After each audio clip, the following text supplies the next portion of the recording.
Hello everyone. Yes, my name is Leszek Górniak. I'm a senior technical game designer at Flying Wild Hog. And I have a question for you. How many of you have never worked on multiplayer in Unreal Engine? All right, so not even half. So this presentation is primarily for you, because it's a from scratch approach. But I hope that the rest of you will get something useful of it as well. The reason why I wanted to do this presentation is that 1.5 years ago I was in exactly the same spot as those of you who have never did anything with multiplayer. I worked on Terminator Resistance at Theon. I worked on, for example, on Silent Hill 2 remake at Bluebird Team, the early prototype. Basically every single game I worked on was single player. And 1.5 years ago when I joined Flying Wild Hog team in Krakow, I started working on a multiplayer game. It was my first multiplayer game ever. And what I realized is that doing multiplayer games is, surprise, surprise, much more difficult than doing single player games in terms of Unreal Engine scripting, programming as well. That's not the only aspect, but yeah. So to give you a very concrete example, I would say that let's take, for example, blueprints. To script a given functionality in multiplayer, you have to use 1.5 to twice as many nodes, roughly, than in single player for the same functionality. So sometimes even twice as much code for the same thing. So this, in my opinion, says much about how much more difficult it is. And those 7 hints that I want to talk about, the order of those 7 hints, it actually resembles the order in which I learned those things, and many of them I learned painfully through trial and error, or after doing some serious mistakes. So I hope that for those of you who want to start your adventure with multiplayer, or who are already doing multiplayer, I will save you at least a little of this learning pain. So the agenda is as follows. I'll start with telling you about how to simulate network gameplay in the editor, because it's super simple and super important. Then we'll talk about replication, what it is and why it's not enough just to replicate things. Then about client and server architecture, which Unreal networking is based on. Then about multicasting, which is the way of doing things all over the network, which is not the best way. But it needs to be described. Then we'll use about some communication from client to server, because usually communication takes place from server to client because server has authority. But on many occasions, we need to actually communicate from client to server, which is a very important aspect. Then a little bit about C++ syntax, because it differs a little bit from single player C++ syntax. And then I'll tell you about something that's called rep notify, and it's super useful, and I'll get to it soon. All right, so the first thing is simulating network gameplay in the editor. When you try to test whether your functionality works in the networking environment, there is a very easy way to do this in the editor. All screenshots are from Unreal Engine 5, by the way, but yeah, the UI isn't that much different, luckily. So you have this next to the tab in which you can play in the editor. You have this expandable menu in which there is a section called net mode and number of players. And by default, number of players is 1, and net mode is standalone, which means single player. If you switch net mode to either play as client or play as listen server, which I'll explain in a minute, and set number of players to more than 1, then what you see is this. You get as many viewports as the number of your players, and you can switch between those viewports, and you can basically see what other players see. From the perspective of each client, you can see what other players see, which is super important because, and I'll get to it, you realize very soon when you're starting your adventure with multiplayer, is that some players don't actually see the things that other players see. And our mission, let's say, our primary mission when scripting multiplayer gameplay is to make players see more or less the same thing. So that the gameplay is synchronized between them. That's why this ability to simulate network gameplay in the editor is super crucial. As you've noticed, it's super simple to enable it. You just change your net mode to client or listen server. By the way, listen server simulates the situation in which one player is a host and other players are clients. But I will get to it in the next section. So yeah, simulating network gameplay in the editor is super important, super easy. That's the first thing that I learned, and remember about that whenever you want to test your gameplay, the multiplayer gameplay. The second thing is replication, and that is not enough. The replication itself is a super important, a crucial aspect of multiplayer, of Unreal Engine networking, and to describe it in a simple words, I would say it's copying actors, components, properties from the server to all clients. Basically to make all players have the same data, see the same things, and you know, to synchronize the gameplay between all the clients and the server. That's what replication does. And you probably saw this replicates flag checkbox many times in your actor default panel, default properties panel. By default, it's when you create new blueprint. By default, it's false. For pawns, by default, it's true. So yeah. So what it does when you set it to true, you basically say that this actor has to be replicated throughout the network. It is super important. The same thing goes for properties. For variables, you can set it to replicated, and in C++ you use this U property, replicated, if you want variable to be replicated. But what's super important, and I'll actually tell you a short story. There is this urban legend in Flying Wild Hog Krakow studio, because our first project, from the very beginning, it wasn't supposed to be a networking game.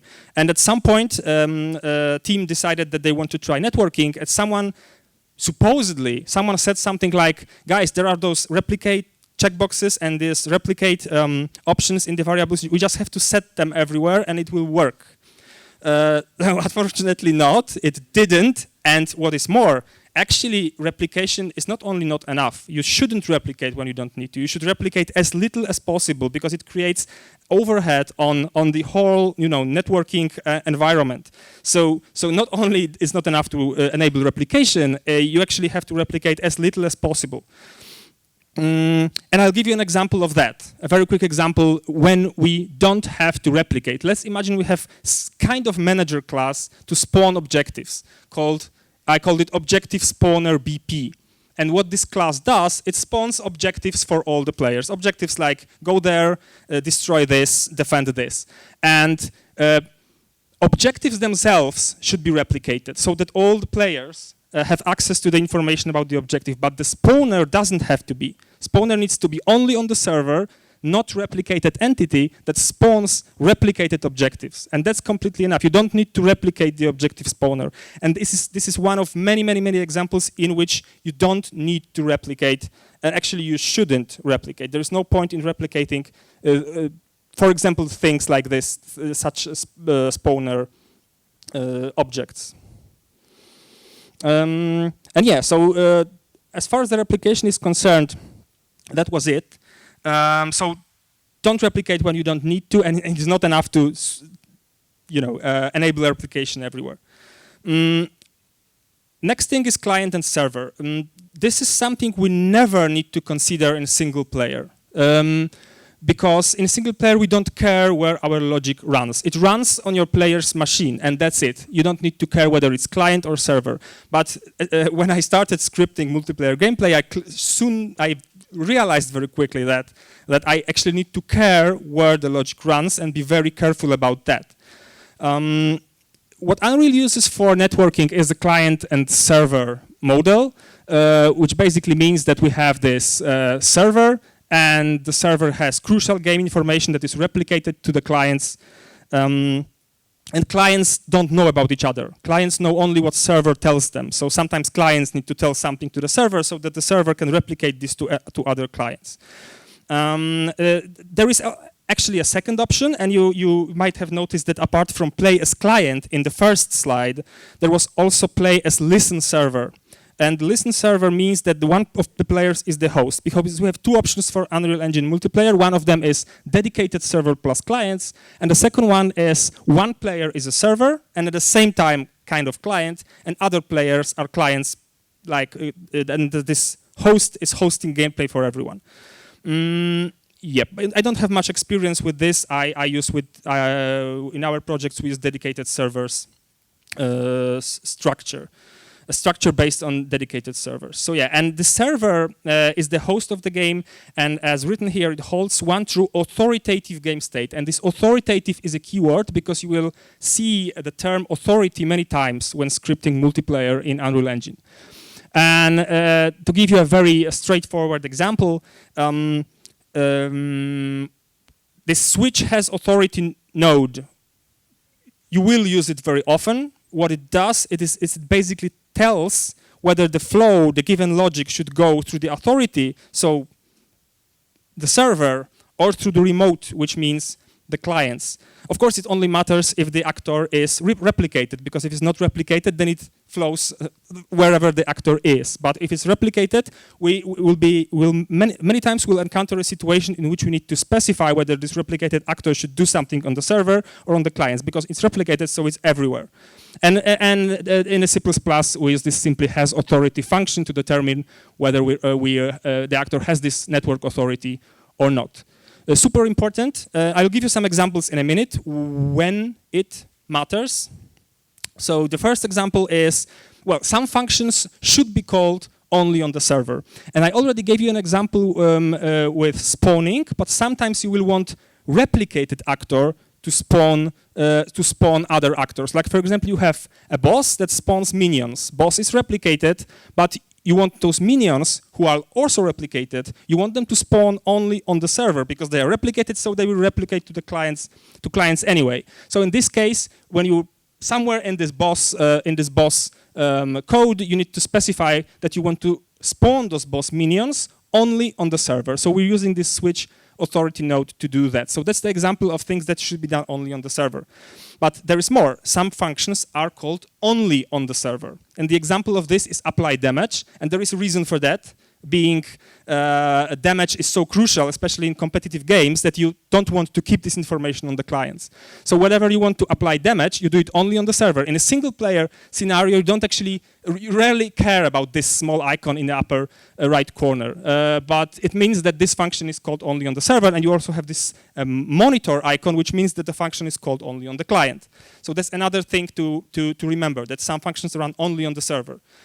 And there are also functions that should be called only on the clients. Because, for example, what server doesn't do, server doesn't care about sounds or particles or visuals in general. Whenever you want to spawn sounds or particles, you want to spawn them on the client. So in this example, when we have a replicated actor that is supposed to play some sound and spawn some particle, which is, by the way, still cascade particle, and I forgot to update that to Niagara. Sorry for that. You can use this remote pin in order to tell this actor that the FX basically should be spawned only on the clients. The important thing is that some of those functions have already built-in check. Like, for example, spawn sounds and spawn emitter, I think they both have the check whether we want to call them on the client or on the server, and they won't fire on the server anyway. But in my opinion, for the sake of clarity, especially when you have a long chain of things that you want to happen on the server, it's actually wise to check it beforehand so that it's not checked in every single function. And actually, I intentionally made a mistake here to tell you about one thing that I very painfully learned, that perhaps you should reconsider using switch has authority with authority and remote options, because I don't know if you can read that, so I will read it for you. Because the problem is that if for some reason you decide to have, for example, some parts of your game played standalone, not in the networking environment, which sometimes happens, for example, for the tutorial that is played in single player mode, this whatever comes out from the remote won't be called in the standalone mode and on the listen server as well. So it's super important to actually be aware of what this switch does, and the safe way to execute such things is to use can execute cosmetic events node, which basically only checks whether we're on the dedicated server or not. If we're not on the dedicated server, whatever configuration we have, whether it's with listen server or whether it's with dedicated server, this setup here will spawn this sound and this emitter only on the clients, because clients can execute cosmetic events, which basically mean that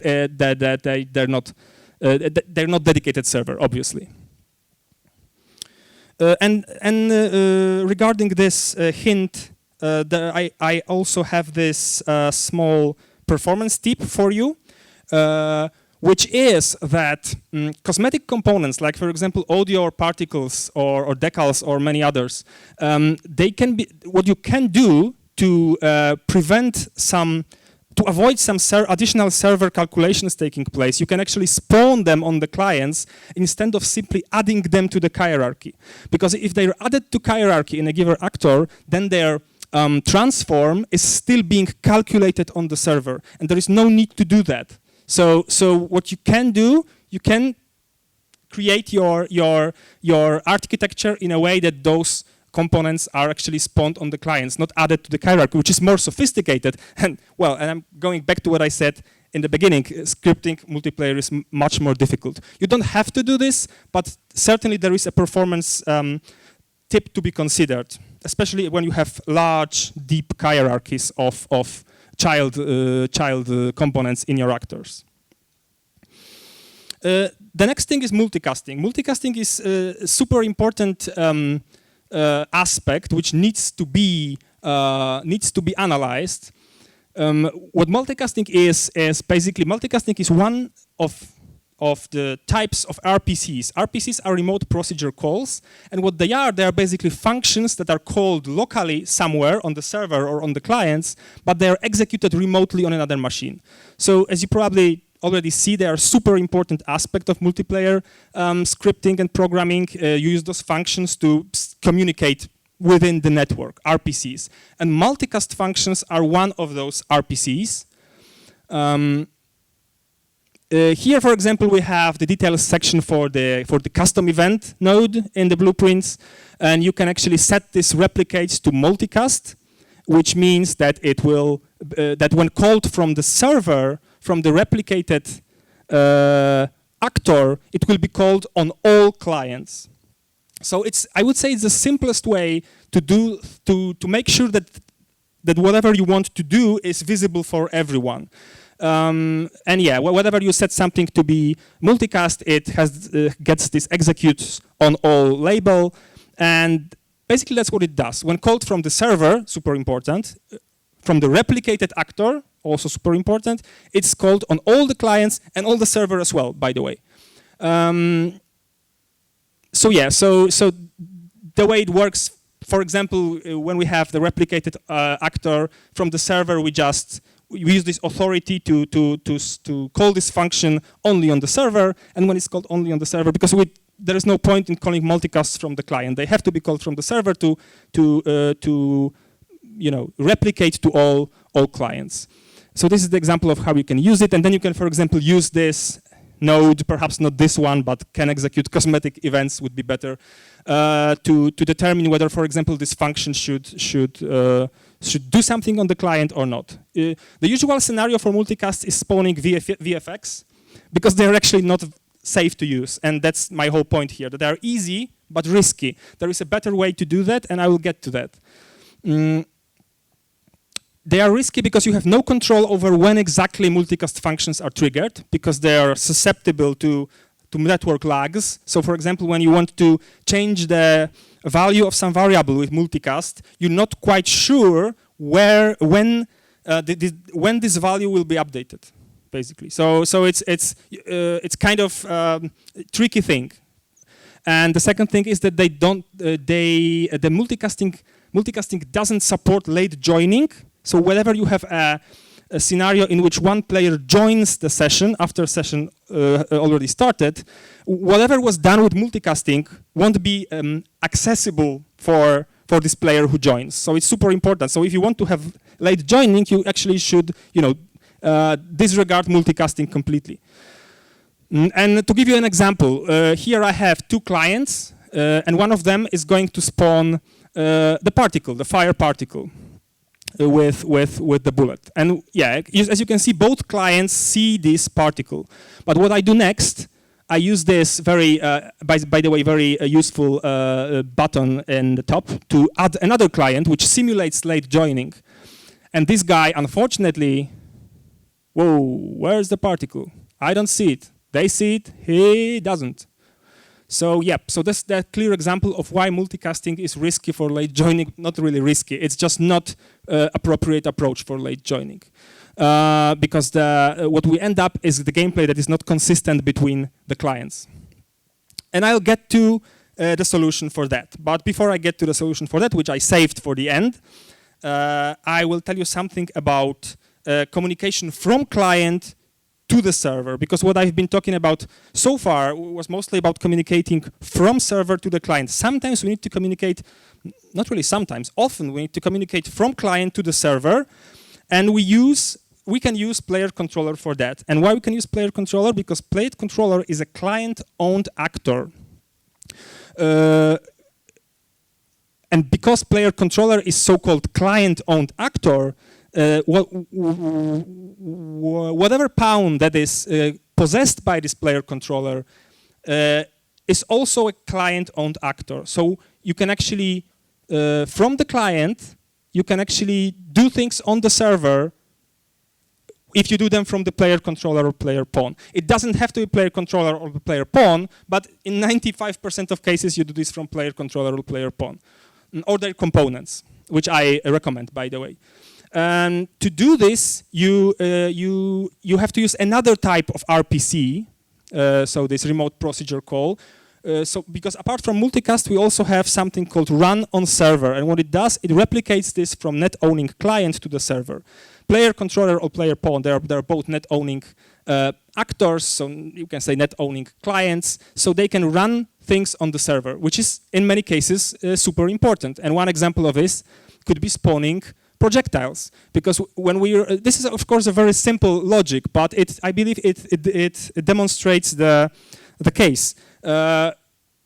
Input is always fired on the client, not on the server. So if you want to, for example, use your input to fire a projectile, and you want this projectile to be visible for all players, like for example a rocket, you have to use actually this server remote procedure call, and it will fire on the server because our player is the client-owned actor.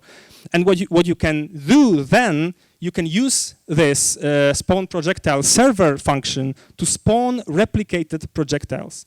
And what this will do, it will spawn the projectiles for everyone, because we assume that projectiles are replicated.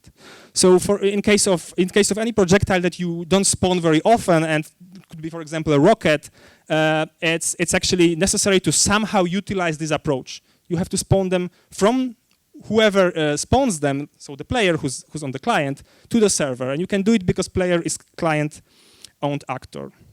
Another very important scenario is with widgets. What is super important, widgets, you can already see in even construct, in the get owning player, it's the inside, what happens inside of the widget. They both have this monitor icon, which means they're fired only, they're called only on the server. Widgets exist only on the server.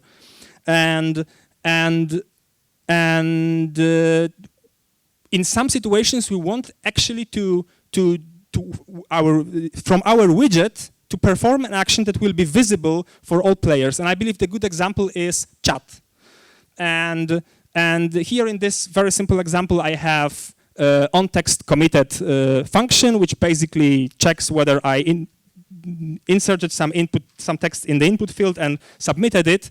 And what I can do to populate this text for all clients, I can use my reference to the player controller from the widget, and because player controller is client-owned actor, the player controller can send this text to all the clients, so then we can populate their chat windows with the text. So this is another scenario in which you want to, from the client, initiate something that's visible for everyone. What's important is that it doesn't have to be player controller or player pawn. It can be any actor for which we set player controller as an owner. Because this actor automatically becomes client-owned actor. What's important is that it's not actually really recommended to do that.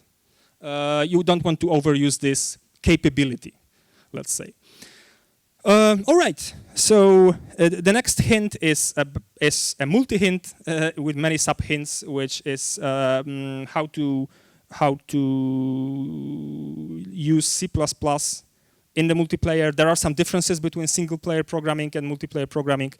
Not that much, but they're worth mentioning, I think. So the first thing is that whenever you want to do any replication in your class, you have to include this Unreal Network.h. And shame on me, I actually made a mistake when giving this lecture on game industry conference last year, because that there were some scenarios in which I noticed that I don't have to actually include this for replication to work. And I was like, okay, perhaps Unreal documentation is not up to date or whatever. The reason was much more simple and much more shameful for me. It was that so far I used this replication in C++ only in pawns, and pawns, they actually have this included. So wherever you derive from pawns, Unreal Network is there for you. And yeah, and that was something I didn't check at the time, and I shared the incorrect information that you don't have to use Unreal Network.h. You have to use it unless the class that you derive from includes it. Yeah, so for the properties I already mentioned, you use this uProperty replicated to make a property replicated. But what's much more important is that actually whenever you want to replicate the variable in C++, you have to override this get lifetime replicated props function, which is a virtual function in the actor. So you have to override it, and in the CPP you have to specify every single variable that is replicated in this do-rep lifetime macro. So in this case, well, it's only one, that's health.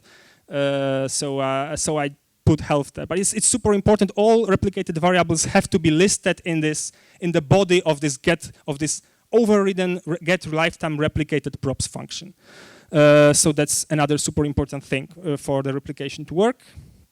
And as for the functions, I mentioned RPCs, but the examples I shown you were only from blueprints. So now I'm showing you examples in C++. In order to take advantage of RPCs, you have to use this ufunction specifier with either server, client, or multicast. And I actually forgot to mention one important thing that exists both in blueprints and in C++, which is this whether you can actually set whether RPC is reliable or unreliable. And the difference is quite obvious. The reliable ones, they will always get called. The unreliable ones, depending on your network traffic, they might not get called. So whenever you're doing something unreliable, it's wise to do it for one-shot optional visual effects or sounds, for example. Because if you make them reliable, it works in a way that it puts them in some kind of a queue, and it's in general it's not advisable to overpopulate server with this kind of stuff. So for multicast especially, it's actually worth to make them unreliable and use them only for optional stuff. But as I mentioned before, multicasts are not a good solution anyway. So let's get to that. And yeah, as for the function definitions in the CPP, you use this underscore implementation to define those functions. That's also an important thing. And the naming convention that I present here is the official Epic Games naming convention for those RPCs. So server, name of the function, client, name of the function, multicast, name of the function. So yeah, so the final thing, my seventh hint, is about something called rep notify, and as you probably already guess, it's an alternative, a better alternative for example, multicasting. Rep notify, I will show you how it works in CPP and C++ and in Blueprints. In Blueprints, it's an alternative way to replicate, let's say. And whenever we set a variable to be rep notify variable, it automatically gets this function called on rep underscore name of the variable. This function is automatically created. And the way it works is whenever the value of this variable changes on the server, of course, and on the replicated actor, again, it's super important. So when we have a replicated actor and when the value of the variable changes on the server, this function gets called. And it always gets called, both on server and on the clients.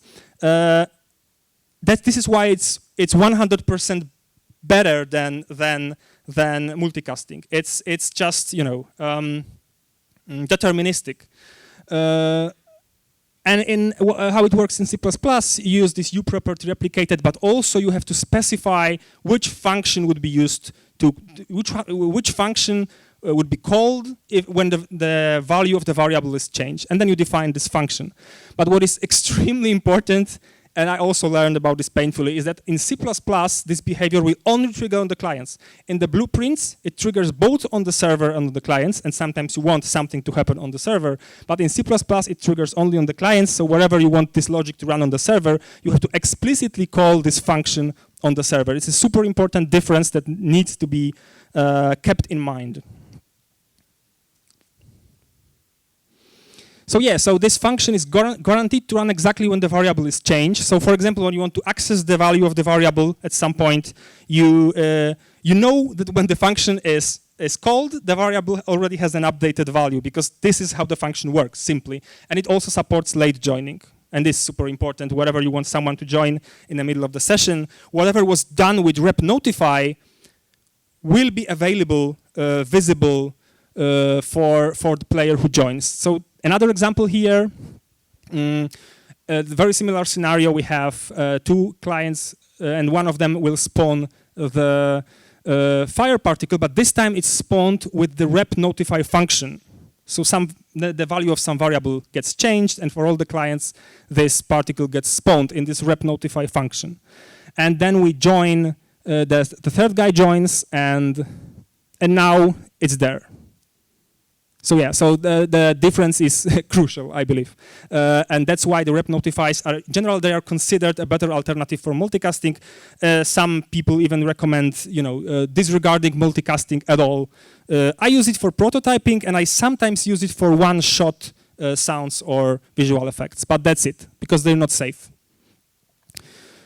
All right, before I go to the summary, I actually wanted to mention one more thing, because last time when I gave this lecture, one person asked me about gameplay ability system as something that is super crucial for multiplayer and why I haven't mentioned it. And there are, I believe, two reasons why I'm not mentioning it at this point. One of them being that it has a very steep learning curve. It's basically it's a plugin that enables you to handle gameplay abilities in a structured manner, let's say. But it has a very steep learning curve. It's very complex and very, it is complicated. And but that's my personal opinion, I wouldn't say it applies to any project. It scales very good, but when your project is smaller, then you might consider not using it. But the second thing is that people claim that when using gameplay ability system, you are free of, you know, worrying about all those things like whether you want to call something on the server or on the client, this kind of stuff, because the system, the gameplay ability system does it for you. To some extent, it does it for you, but you still need to understand how it works. So I would say whenever you want to start your adventure with multiplayer, you start with native stuff. You try to do things in a way I shown you with RPCs, with replicated functions, and then you can gradually try to switch to gameplay ability system, because at that point when you already practiced it, you will know what happens underneath this gameplay ability system. And by the way, one more important thing about gameplay ability system is that it requires C++ knowledge. So not everything is exposed to blueprints in the gameplay ability system. So yeah, so I wanted to say about this. So to sum up what we've been talking about, first thing is simulating network gameplay in the editor, which is super simple, worth remembering, and of course required. The second thing is that enabling replication is not enough. So replication is important, but don't replicate when you don't need to. And in many situations, you won't need to replicate things. They will need to, for example, you will need to have them only on the server, some things only on the clients. Client and server, where you run your logic matters. Wherever you switch from single player to multiplayer, you immediately notice that where you run the logic matters, and you need to consider whether you run something from the server or from the client. Multicasting, I would say, you can use it for prototyping, you can use it for simple optional stuff, but it's a very risky method of populating things over the network. Take advantage of player controller or other client-owned actors to communicate from client to the server. C++ syntax, yeah, well, I mentioned the differences, so there is some stuff to be considered for the replication to work. And yeah, and rep notifies are better alternative for multicasting. They are a way to ensure that things get populated over the network. And just as a reminder, they work in a way that wherever the rep notify variable is changed, the corresponding rep notify function is called on the server and on all clients. In the blueprints and in the C++, only on the clients. And that's it from me. Thank you very much.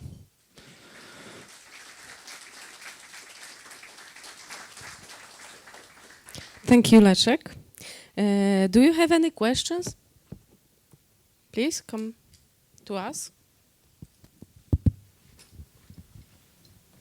So thank you for the talk. It was great. The question is, how would you approach physics-based interactions, like really heavy ragdolling stuff? From my experience, physics is very complicated thing in multiplayer. There are many issues with replicating it. There are issues with the performance, and I haven't done much with physics, to be honest, and not to mention chaos engine, which I don't really like. So anything I did with physics, I did in physics, actually, which is now not existent in Unreal 5. But I would say that we definitely can use, can simulate physics over the network, but we shouldn't do it for the crucial stuff. Whenever we do it for the crucial stuff, we need to come up with the system that would enable us to synchronize whatever happens. We need to make some custom actions that would enable us to make sure that all players have more or less the same state, which makes it even more difficult. To my knowledge, there is no native solution for that. So you need to come up with something. So my initial advice would be to use physics only for cosmetic stuff, and whether if you want to do it for core gameplay stuff, you need to come up with the system that would enforce the state on all the clients somehow. It's possible. You can do it with RPCs, with rep notifies. You can do some calculations yourself, but it gets more complicated. Many games simply get rid of physics in the Unreal Engine multiplayer environment because it's risky. So that's what I would say. Sorry that I don't have anything more detailed, but as I mentioned, I haven't done much with physics myself because I'm afraid of it in multiplayer. Okay, thank you. Do you have any question? Yes, please. Okay, I'm assuming you would like to keep your server side as lightweight as possible. What tools you have available within Unreal Engine to optimize, for example, what you replicate? I mean, you did show us that you can choose to replicate or not, but do you have any kind of support or control over, on one hand, some kind of level of detail for replication or for some kind of compression? What support we've got there? Okay, so I have a very simple answer. I'm not aware of such native tools to handle that. In all scenarios that I was working on, I had to provide certain this kind of measures myself within my code somehow, within my configuration, taking care of what is replicated, what is not, what functions I use, about my hierarchy structure, and that's it. But I'm not aware of built-in Unreal Engine tools that enable you to kind of streamline it. Okay. So in that case, kind of a follow-up, how hard it is to integrate your own solutions with Unreal to actually put something like that on top of I would say it's not hard. No. When you know how it works, then you can implement all kinds of solutions on top of it that perform various checks or validations and these kind of things. Okay, well, I would say absolutely, go for it. Thanks. And I might not know something, you know, I might not know about existing tools that actually enable you to streamline this process within the Unreal Engine. From my experience, most of it you have to come up with yourself. Thank you. Do you have any questions? No? Thank you very much again then. Thank you.